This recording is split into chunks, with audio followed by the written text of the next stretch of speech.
ছাত্র রাজনীতি সম্পর্কে আপনি আচ্ছা, আমি একটুখানি সময় নেব।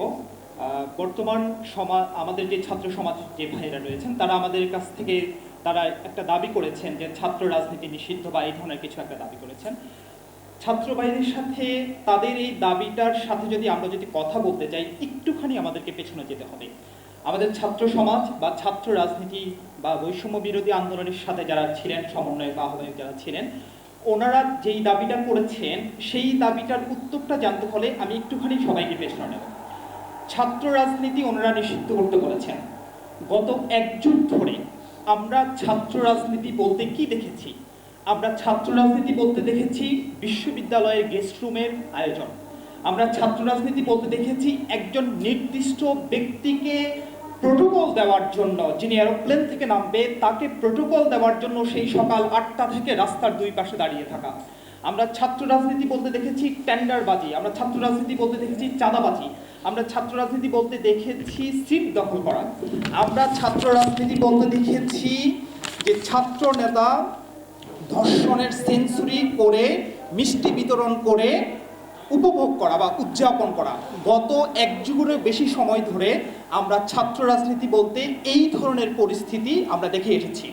প্রশ্ন হচ্ছে এই ধরনের রাজনীতি চলতে পারে কিনা? উত্তর হচ্ছে না। আমরা এই ধরনের ছাত্র রাজনীতির সম্পূর্ণ দ্বিমত পোষণ করছি এবং এই ধরনের ছাত্র রাজনীতি কোনোভাবেই চলতে পারে না। তাহলে প্রশ্ন হচ্ছে আমরা আসলে কি চাচ্ছি? আমরা কি আদৌ তো ছাত্র রাজনীতি চলমান থাকুক সেটা চাচ্ছি নাকি চাচ্ছি না? উত্তরটা হচ্ছে ছাত্র রাজনীতি বলতে যে ডেফিনিশন দেওয়া হয়, ছাত্ররা সব সময় কথা বলবে ছাত্রদের প্রয়োজন, সুবিধা, অসুবিধা বা দেশের প্রয়োজনে ক্লান্তিকালীন সময়ে যদি কোনো প্রয়োজন থেকে থাকে তাহলে তারা সেটাকে উত্তরানোর জন্য সবার সম্মুখপানে চলে আসবে। দেখা যাচ্ছে আমরা সেই ধরনের ছাত্র রাজনীতি চাচ্ছি যেই ধরনের ছাত্র রাজনীতির কারণে আজকে আমি অথবা আপনি বাংলা ভাষায় কথা বলতে পারছি।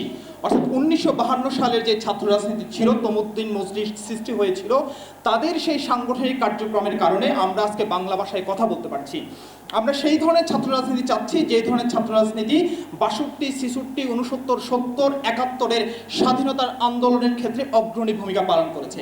আমরা সেই ধরনের ছাত্র রাজনীতি চাচ্ছি যা 1990 সালের স্বৈর শাসকদেরকে বিতাড়িত করেছে বাংলাদেশ থেকে। আমরা সেই ধরনের ছাত্র রাজনীতি এবং গঠনমূলক রাজনীতি চাচ্ছি যেই ধরনের রাজনীতি 2018 সালে কোটা আন্দোলন সৃষ্টি করে পুরো দেশের মধ্যে দেশের মধ্যে ন্যায় ইনসাফ ভিত্তিক একটি সমাজ তৈরি করতে চেয়েছিল।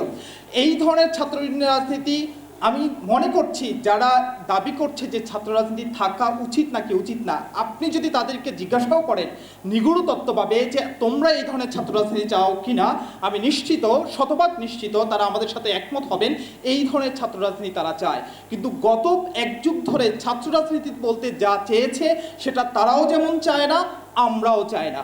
আজকে বর্তমান যে সিচুয়েশন তৈরি হয়েছে, যে স্বৈরশাসককে আমরা বিদায় করেছি, সেই স্বৈরশাসক 2024 সালে বিদায় হয়েছে। আগামীতে 2034 বা 44 বা 54 সালে বা 64 সালে নতুন কোনো স্বৈরশাসকের যে উদ্ভাবন হবে না তা তো আমরা বলতে পারছি না। যদি এই ধরনের কোনো উদ্ভাবন হয়ে থাকে তাহলে ক্যাম্পাস ভিত্তিক সুন্দর ন্যায় ইনসাফ এবং সুষ্ঠু ধারার রাজনীতি অবশ্যই চলমান থাকতে হবে। কেননা আমরা বিশ্বাস করি হাতের মধ্যে যদি পছন্দ ধরে তাহলে হাতটাকে কাটা উচিত, পুরো শরীরটাকে কাটা উচিত না। আর দেশের জন্য, সমাজের জন্য সবসময় আমাদেরকেই জাগ্রত থাকতে হবে। কেননা আমরা যদি না জাগি মা, কেমনে সকাল হবে? তোমার ছেলে উঠলে মাগো রাত পোহালে তবে। ধন্যবাদ।